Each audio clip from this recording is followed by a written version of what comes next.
ರಾಜ್ಯದ ಮುಖ್ಯಮಂತ್ರಿ ಕುರ್ಚಿ ಬದಲಾಗುತ್ತಾ? ನಿಜಕ್ಕೂ ಕೂಡ ಸಿದ್ದರಾಮಯ್ಯ ಮುಖ್ಯಮಂತ್ರಿ ಕುರ್ಚಿಯನ್ನು ಬಿಟ್ಟು ಕೆಳಗಿಳಿತಾರ? ಆ ಮೂಲಕ ಡಿ ಕೆ ಶಿವಕುಮಾರ್ ರಾಜ್ಯದ ಮುಖ್ಯಮಂತ್ರಿ ಆಗ್ತಾರಾ? ಈ ಪ್ರಶ್ನೆಗೆ ಇಲ್ಲಿಗೂ ಕೂಡ ಯಾರ ಹತ್ರನೂ ಖಚಿತವಾದ ಉತ್ತರ ಇಲ್ಲ. ಒಂದು ಕಡೆ ಸಿದ್ದರಾಮಯ್ಯ ಬಣದವರು ಹೇಳ್ತಾರೆ, ಉಳಿದಿರ್ತಕ್ಕಂಥ ಅವಧಿಗೂ ಕೂಡ ಸಿದ್ದರಾಮಯ್ಯ ಮುಂದುವರಿತಾರೆ, ಯಾವುದೇ ಕಾರಣಕ್ಕೂ ಮುಖ್ಯಮಂತ್ರಿ ಬದಲಾವಣೆ ರಾಜ್ಯದಲ್ಲಿ ಆಗಲ್ಲ ಅನ್ನುವ ಮಾತು. ಇನ್ನೊಂದು ಕಡೆ ಡಿ ಕೆ ಬೆಂಬಲಿಗರು ಬಹಿರಂಗವಾಗಿ ಹೇಳ್ತಾ ಇದ್ದಾರೆ, ಡಿಸೆಂಬರ್ ನಂತರ ಡಿ ಕೆ ಶಿವಕುಮಾರ್ ರಾಜ್ಯದ ಮುಖ್ಯಮಂತ್ರಿ ಆಗ್ತಾರೆ, ಡಿಸೆಂಬರ್ನಲ್ಲಿ ರಾಜ್ಯ ಕಾಂಗ್ರೆಸ್ನಲ್ಲಿ ದೊಡ್ಡ ಕ್ರಾಂತಿ ಆಗೋದು ಫಿಕ್ಸ್ ಅನ್ನುವ ಮಾತುಗಳನ್ನು ಡಿ ಕೆ ಶಿವಕುಮಾರ್ ಬೆಂಬಲಿಗರು ಪದೇ ಪದೇ ಹೇಳ್ತಿದ್ದಾರೆ.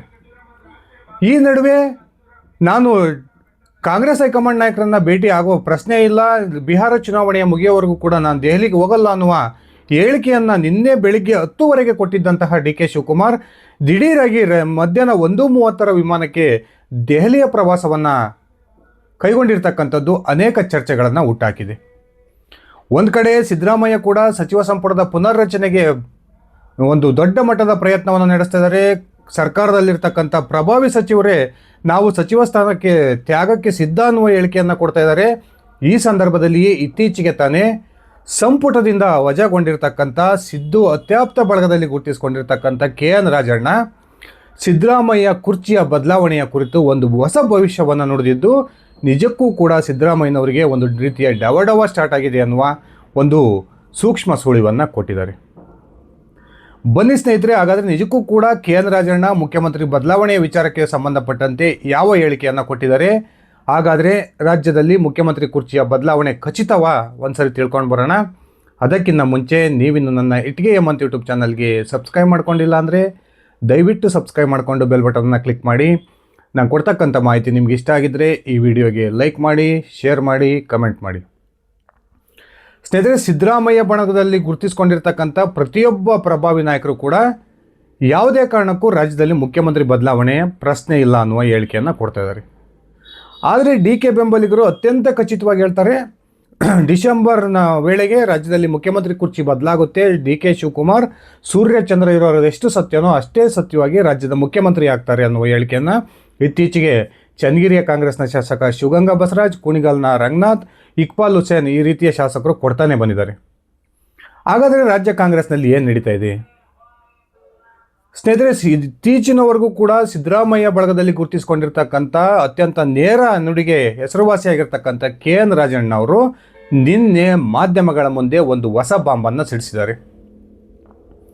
ರಾಜ್ಯದ ಮುಖ್ಯಮಂತ್ರಿ ಕುರ್ಚಿ ಬದಲಾಗುತ್ತೋ ಅಥವಾ ಸಿದ್ದರಾಮಯ್ಯನವರೇ ಆ ಕುರ್ಚಿಯಲ್ಲಿ ಮುಂದುವರಿತಾರೋ ಅನ್ನುವ ಒಂದು ಪ್ರಶ್ನೆಗೆ ಒಂದು ವಿಚಿತ್ರವಾದಂತಹ ಒಂದು ಹೇಳಿಕೆಯನ್ನು ಕೊಡೋದ್ರ ಮೂಲಕ ನಿಜಕ್ಕೂ ಕೂಡ ರಾಜ್ಯ ಕಾಂಗ್ರೆಸ್ನಲ್ಲಿ ಏನೋ ನಡೆಯುತ್ತೆ ಅನ್ನುವ ಒಂದು ಮುನ್ಸೂಚನೆಯನ್ನು ಕೊಟ್ಟಿದ್ದಾರೆ. ಸ್ನೇಹಿತರೆ, ಏನು ಸಿದ್ದರಾಮಯ್ಯನವರು ಇತ್ತೀಚೆಗೆ ಸಚಿವ ಸಂಪುಟದ ಪುನರ್ರಚನೆಯನ್ನು ಮಾಡಬೇಕು, ಆ ಮೂಲಕ ಹೈಕಮಾಂಡ್ಗೆ ಒಂದು ಸ್ಪಷ್ಟ ಸಂದೇಶವನ್ನು ರವಾನಿಸಬೇಕು ಅನ್ನುವ ತೀರ್ಮಾನಕ್ಕೆ ಬಂದಿದ್ದಾರೋ, ಆ ವಿಚಾರದ ಕುರಿತೇ ನಿನ್ನೆ ರಾಜಣ್ಣ ಒಂದು ಪ್ರಮುಖವಾದ ಹೇಳಿಕೆಯನ್ನು ಕೊಟ್ಟರು. ಸಿದ್ದರಾಮಯ್ಯನವರು ಸಚಿವ ಸಂಪುಟದ ಪುನರ್ರಚನೆಗೆ ಏನೇ ಪ್ರಯತ್ನವನ್ನು ನಡೆಸ್ತಾ ಇರ್ಬೋದು, ಇನ್ನೊಂದು ಕಡೆ ಡಿ ಕೆ ಶಿವಕುಮಾರ್ ಯಾವುದೇ ಕಾರಣಕ್ಕೂ ಕೂಡ ಮುಖ್ಯಮಂತ್ರಿ ಬದಲಾವಣೆಯೂ ಇಲ್ಲ, ಸಚಿವ ಸಂಪುಟದ ಪುನರ್ರಚನೆ ಇಲ್ಲ ಅನ್ನೋ ಹೇಳಿಕೆಯನ್ನು ಪದೇ ಪದೇ ಕೊಡ್ತಾ ಇದ್ದಾರೆ. ಈ ನಡುವೆ ಸಿದ್ದರಾಮಯ್ಯ ಸಚಿವ ಸಂಪುಟದ ಪುನರ್ರಚನೆಗೆ ಕಾಂಗ್ರೆಸ್ ಹೈಕಮಾಂಡ್ ಒಪ್ಪಿಗೆ ಕೊಟ್ಟಿಲ್ಲ ಅಂತಕ್ಕಂಥದ್ದು ಎಲ್ಲರಿಗೂ ಗೊತ್ತಿರುವ ವಿಚಾರ. ಇದೇ ವಿಚಾರವನ್ನು KN ರಾಜಣ್ಣ ಮುಖ್ಯಮಂತ್ರಿ ಬದಲಾವಣೆ ವಿಚಾರಕ್ಕೂ ಸಂಬಂಧಪಟ್ಟಂತೆ ಈ ಸಂಪುಟ ಪುನರ್ರಚನೆಗೆ ಒಂದು ವೇಳೆ ಕಾಂಗ್ರೆಸ್ ಹೈಕಮಾಂಡ್ ಸಿದ್ದರಾಮಯ್ಯನವರಿಗೆ ಅನುಮತಿಯನ್ನು ಕೊಟ್ಟಿದ್ದೇ ಆದರೆ ಸಿದ್ದರಾಮಯ್ಯನವರೇ ಉಳಿದಿರ್ತಕ್ಕಂಥ ಅವಧಿಗೂ ಕೂಡ ಮುಖ್ಯಮಂತ್ರಿಯಾಗಿ ಮುಂದುವರಿತಾರೆ. ಅಲ್ಲಿಗೆ ಸಿದ್ದರಾಮಯ್ಯನವರು ಮುಖ್ಯಮಂತ್ರಿಯಾಗಿ ತನ್ನ 2ನೇ ಅವಧಿಯ 5 ವರ್ಷವನ್ನು ಕೂಡ ಮುಖ್ಯಮಂತ್ರಿ ಕುರ್ಚಿಯಲ್ಲೇ ಕಳೀತಾರೆ ಅನ್ನುವ ಹೇಳಿಕೆಯನ್ನು ಕೊಟ್ಟಿದ್ದಾರೆ.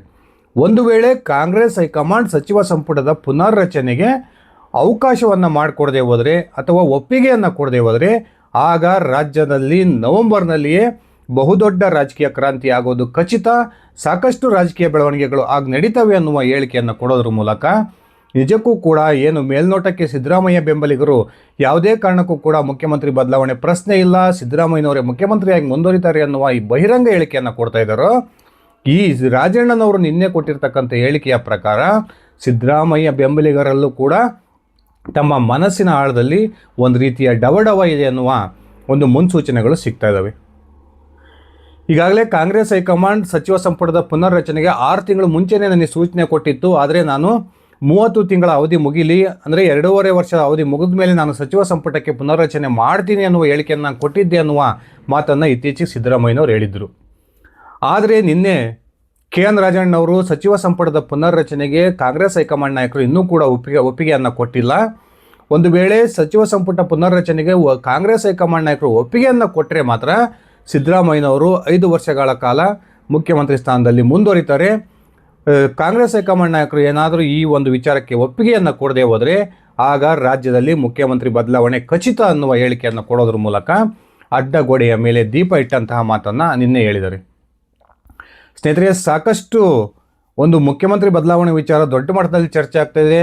ಸಿದ್ದರಾಮಯ್ಯ ಬೆಂಬಲಿಗರು ಯಾವುದೇ ಕಾರಣಕ್ಕೂ ಕೂಡ ಮುಖ್ಯಮಂತ್ರಿ ಸ್ಥಾನ ಬದಲಾವಣೆ ಇಲ್ಲ ಅನ್ನೋ ಮಾತನ್ನು ಹೇಳ್ತಿದ್ರು ಕೂಡ DK ಶಿವಕುಮಾರ್ ಈ ಕ್ಷಣಕ್ಕೂ ತಮ್ಮ ಪ್ರಯತ್ನವನ್ನು ಬಿಟ್ಟಿಲ್ಲ. ಈ ನಡುವೆ ನಿನ್ನೆ ಬೆಳಿಗ್ಗೆ 10 ಯಾವುದೇ ಕಾರಣಕ್ಕೂ ನಾನು ದೆಹಲಿಯ ಪ್ರವಾಸವನ್ನು ಕೈಗೊಳ್ಳಲ್ಲ, ಬಿಹಾರ ಚುನಾವಣೆಯ ನಂತರವೇ ನಾನು ದೆಹಲಿಗೆ ಹೋಗ್ತೀನಿ, ನಮ್ಮ ಹೈಕಮಾಂಡ್ ನಾಯಕರ ಭೇಟಿ ಆಗ್ತೀನಿ ಅನ್ನುವ ಹೇಳಿಕೆಯನ್ನು ಕೊಟ್ಟಿದ್ದಂತಹ DK ಶಿವಕುಮಾರ್ ದಿಢೀರಾಗಿ ಆ ಹೇಳಿಕೆ ಕೊಟ್ಟಂಥ 2-3 ಗಂಟೆಯ ಅವಧಿಯಲ್ಲಿಯೇ ದೆಹಲಿಯ ಪ್ರವಾಸವನ್ನು ಕೈಗೊಂಡಿರ್ತಕ್ಕಂಥದ್ದು ಕೂಡ ರಾಜ್ಯ ಕಾಂಗ್ರೆಸ್ನಲ್ಲಿ ಒಂದು ರೀತಿಯ ಅಲ್ಲೋಲ ಕಲ್ಲೋಲಕ್ಕೆ ಕಾರಣ ಆಗಿದೆ. ನಿಜಕ್ಕೂ DK ಶಿವಕುಮಾರ್ ದಿಢೀರಾಗಿ ದೆಹಲಿಗೆ ಹೋಗಿದ್ದಾಕೆ? ಅಲ್ಲಿ ಯಾವ ಹೈಕಮಾಂಡ್ನ ಯಾವ ನಾಯಕರನ್ನು ಭೇಟಿಯಾಗ್ತಾರೆ? ಈ ಬಾರಿ ನಾನು ಮೊನ್ನೆನೇ ಒಂದು ಸುದ್ದಿಯನ್ನು ಪ್ರಸಾರ ಮಾಡಿದ್ದೆ. DK ಶಿವಕುಮಾರ್ ಮುಖ್ಯಮಂತ್ರಿ ಕುರ್ಚಿಯನ್ನು ಪಡೆಯೋದಕ್ಕಾಗಿ ತನ್ನ ಅಂತಿಮ ಅಸ್ತ್ರ ಪ್ರಯೋಗಕ್ಕೆ ಮುಂದಾಗಿದ್ದಾರೆ. ಆ ಅಂತಿಮ ಅಸ್ತ್ರ ಏನು ಅಂದರೆ ಅದು ಸೋನಿಯಾ ಗಾಂಧಿ. ನಿಜಕ್ಕೂ ಕೂಡ DK ಶಿವಕುಮಾರ್ ನಿನ್ನೆ ದೆಹಲಿಯ ಪ್ರವಾಸವನ್ನು ಕೈಗೊಂಡಿರ್ತಕ್ಕಂಥದ್ದು ಸೋನಿಯಾ ಗಾಂಧಿಯವರ ಭೇಟಿಗ ಅನ್ನುವ ಪ್ರಶ್ನೆಗಳು ಕೂಡ ಹುಟ್ಕೊಂಡಿದ್ದಾವೆ. ಈ ನಡುವೆ ಮುಖ್ಯಮಂತ್ರಿ ಬದಲಾವಣೆ ವಿಚಾರಕ್ಕೆ ಸಂಬಂಧಪಟ್ಟಂತೆ KN ರಾಜಣ್ಣ ನಿನ್ನೆ ಕೊಟ್ಟಿರ್ತಕ್ಕಂಥ ಹೇಳಿಕೆ ನಿಜಕ್ಕೂ ಕೂಡ ಮೇಲ್ನೋಟಕ್ಕೆ ಅತ್ಯಂತ ಕಾನ್ಫಿಡೆಂಟ್ ಆಗಿ ಕಂಡುಬರ್ತಾ ಇರತಕ್ಕಂಥ ಈ ಸಿದ್ದರಾಮಯ್ಯ ಬಣದಲ್ಲೂ ಕೂಡ ಒಳಗೊಳಗೆ ಆತಂಕ ಕಾಡ್ತಾ ಇದೆ ಅನ್ನುವ ಒಂದು ಸ್ಪಷ್ಟ ಸೂಚನೆಯನ್ನು ಕೊಡ್ತಾ ಇದೆ. ಸ್ನೇಹಿತರೆ, ಈಗಾಗಲೇ ಕಾಂಗ್ರೆಸ್ನ ಅನೇಕ ನಾಯಕರು ಹೇಳಿದ್ದಾರೆ, ರಾಜ್ಯದಲ್ಲಿ ಮುಖ್ಯಮಂತ್ರಿ ಬದಲಾವಣೆ ವಿಚಾರ ಹೈಕಮಾಂಡ್ ತೀರ್ಮಾನ ಮಾಡುತ್ತೆ. ಕರ್ನಾಟಕ ಕಾಂಗ್ರೆಸ್ ಶಾಸಕರ ಯಾವುದೇ ಒಂದು ತೀರ್ಮಾನಕ್ಕೂ ಕೂಡ ಮುಖ್ಯಮಂತ್ರಿ ಬದಲಾವಣೆ ಆಗೋದಿಲ್ಲ. ಮುಖ್ಯಮಂತ್ರಿ ಬದಲಾಗಬೇಕು ಅಂದರೆ ಅದು ಹೈಕಮಾಂಡ್ನ ಕೃಪಾ ಕಟಾಕ್ಷ ಇರಬೇಕು ಅನ್ನುವ ಹೇಳಿಕೆಯನ್ನು ಏನು ಕಾಂಗ್ರೆಸ್ನ ಅನೇಕ ನಾಯಕರು ಕೊಡ್ತಾ ಇದ್ದಾರೆ. ಇದೇ ಒಂದು ಆತಂಕ ಈಗ ಸಿದ್ದರಾಮಯ್ಯನವರಿಗೂ ಕೂಡ ಕಾಡ್ತಾ ಇದೆ. ಸಿದ್ದರಾಮಯ್ಯನವರು ಕೂಡ ಸಾಕಷ್ಟು ಬೇರೆ ಬೇರೆ ಯೋಚನೆಗಳನ್ನು ಮಾಡ್ತಾ ಇದ್ದಾರೆ. ಅವರ ಬಣದ ನಾಯಕರೊಂದಿಗೆ ಈಗಾಗಲೇ ಸಾಕಷ್ಟು ಚರ್ಚೆಗಳನ್ನು ಕೂಡ ಮಾಡಿದ್ದಾರೆ ಅನ್ನುವ ಮಾಹಿತಿಗಳು ಸಿಗ್ತಾ ಇದ್ರೂ ಕೂಡ ಕಾಂಗ್ರೆಸ್ ಹೈಕಮಾಂಡ್ ಏನಾದರೂ ಸಿದ್ದರಾಮಯ್ಯನವರಿಗೆ ನೀವು ಕಾಂಗ್ರೆಸ್ಗೆ ಬಂದು ಸಾಕಷ್ಟು ಒಂದು ಹುದ್ದೆಗಳನ್ನು ಅನುಭವಿಸಿದ್ದೀರಾ, ಪಕ್ಷಕ್ಕೋಸ್ಕರ ನೀವು ತ್ಯಾಗ ಮಾಡಬೇಕು ಅನ್ನುವ ಸೂಚನೆಯನ್ನು ಕೊಟ್ಟರೆ ಆಗ ಸಿದ್ದರಾಮಯ್ಯ ಯಾವುದೇ ಒಂದು ವಿರೋಧವನ್ನು ವ್ಯಕ್ತಪಡಿಸದೆ ಕೆಲವೊಂದಷ್ಟು ಷರತ್ತುಗಳನ್ನು ತಮ್ಮ ಹೈಕಮಾಂಡ್ನ ಮುಂದೆ ಹಾಕಿ ಮುಖ್ಯಮಂತ್ರಿ ಸ್ಥಾನವನ್ನು ಬಿಟ್ಕೊಡ್ತಾರೆ ಅನ್ನುವ ಒಂದು ಮಾತುಗಳು ಕೂಡ ಕೇಳಿ ಬರ್ತಾ ಇದ್ದಾವೆ. ಈಗಾಗಲೇ BJP ಅನೇಕ ನಾಯಕರು ಸಿದ್ದರಾಮಯ್ಯನವರು ಯಾವುದೇ ಕಾರಣಕ್ಕೂ ಶಿವಕುಮಾರ್ ಅವರನ್ನು ಮುಖ್ಯಮಂತ್ರಿ ಆಗೋದಕ್ಕೆ ಬಿಡಲ್ಲ ಅನ್ನೋ ಹೇಳಿಕೆಯನ್ನು ಕೊಡ್ತಾ ಇದ್ದರೆ, ಇನ್ನೊಂದು ಕಡೆ ಸಿದ್ದರಾಮಯ್ಯ ಬಣ ನಾಯಕರು ಕೂಡ ಬೇರೆ ಬೇರೆ ರೀತಿಯ ಒಂದು ದಾರಿಗಳ ಹುಡುಕಾಟದಲ್ಲಿದ್ದಾರೆ ಅನ್ನುವ ಮಾತುಗಳು ಕೇಳಿ ಬರ್ತಾ ಇದ್ದು, ಏನು ಇತ್ತೀಚೆಗೆ ತಾನೇ BJPಯ H ವಿಶ್ವನಾಥ್ ಒಂದು ಹೊಸ ಬಾಂಬನ್ನು ಸಿಡಿಸಿದ್ರು. ಸಿದ್ದರಾಮಯ್ಯನವರು ಏನಾದರೂ ಮುಖ್ಯಮಂತ್ರಿ ಸ್ಥಾನದಿಂದ ಕೆಳಗಿಳಿಸ್ತಕ್ಕಂಥ ಪ್ರಯತ್ನವನ್ನು ಮಾಡಿದರೆ ಅವರ ಬೆಂಬಲಿಗರು ಹೊಸ ಪಕ್ಷವನ್ನು ಕಟ್ತಾರೆ ಅನ್ನುವ ಮಾತನ್ನು ಹೇಳಿದರು. ಆ ಆಪ್ಷನ್ನನ್ನು ಕೂಡ ಇದೀಗ ಸಿದ್ದು ಬಣದ ಪ್ರಮುಖ ನಾಯಕರು ಓಪನ್ ಆಗಿ ಇಟ್ಕೊಂಡಿದ್ದಾರೆ ಅನ್ನುವ ಮಾತುಗಳು ಕೇಳಿ ಬರ್ತಾ ಇದ್ದಾವೆ. ಈ ನಡುವೆ ನೇರ ನುಡಿಗೆ ಹೆಸರುವಾಸಿಯಾಗಿರ್ತಕ್ಕಂಥ ರಾಜಣ್ಣನವರು ನಿನ್ನೆ ಮುಖ್ಯಮಂತ್ರಿ ಬದಲಾವಣೆ ವಿಚಾರಕ್ಕೆ ಸಂಬಂಧಪಟ್ಟಂತೆ ಹಾಕಿರ್ತಕ್ಕಂಥ ಈ ಬಾಂಬ್ ನಿಜಕ್ಕೂ ಕೂಡ ಕಾಂಗ್ರೆಸ್ನಲ್ಲಿ ಯಾವ ರೀತಿಯ ಒಂದು ಕೋಲಾಹಲವನ್ನು ಸೃಷ್ಟಿ ಮಾಡುತ್ತೆ ಅನ್ನೋದು ಕಾದು ನೋಡಬೇಕಾಗಿದೆ. ಸ್ನೇಹಿತರೆ, ನಿಮ್ಮ ಅಭಿಪ್ರಾಯದ ಪ್ರಕಾರ ಸಿದ್ದರಾಮಯ್ಯನವರ ಬಹುನಿರೀಕ್ಷಿತ ಸಚಿವ ಸಂಪುಟದ ಪುನರ್ರಚನೆಗೆ ಕಾಂಗ್ರೆಸ್ ಹೈಕಮಾಂಡ್ ಒಪ್ಪಿಗೆ ಕೊಡುತ್ತಾ? ಆ ಮೂಲಕ ಸಿದ್ದರಾಮಯ್ಯನವರೇ ಉಳಿದಿರ್ತಕ್ಕಂಥ ಅವಧಿಗೂ ಕೂಡ ಮುಖ್ಯಮಂತ್ರಿಯಾಗಿ ಮುಂದುವರಿತಾರಾ, ಅಥವಾ ಪಕ್ಷನಿಷ್ಠನಾಗಿರ್ತಕ್ಕಂಥ DK ಶಿವಕುಮಾರ್ಗೆ ಕಾಂಗ್ರೆಸ್ ಹೈಕಮಾಂಡ್ ಬಹುದೊಡ್ಡ ಗಿಫ್ಟನ್ನು ಕೊಡುತ್ತಾ? ದಯವಿಟ್ಟು ನಿಮ್ಮ ವೈಯಕ್ತಿಕ ಅಭಿಪ್ರಾಯವನ್ನು ಕಮೆಂಟ್ ಮಾಡಿ. ಇದಿಷ್ಟಾಗಿತ್ತು ನನ್ನ ಇವತ್ತಿನ ಈ ವಿಡಿಯೋ. ನಾನು ಕೊಟ್ಟಿರ್ತಕ್ಕಂಥ ಮಾಹಿತಿ ನಿಮ್ಗೆ ಇಷ್ಟ ಆಗಿದ್ದರೆ ಈ ವಿಡಿಯೋಗೆ ಲೈಕ್ ಮಾಡಿ, ಶೇರ್ ಮಾಡಿ, ಕಮೆಂಟ್ ಮಾಡಿ. ಧನ್ಯವಾದಗಳು ಸ್ನೇಹಿತರೆ. ಶುಭ ದಿನ.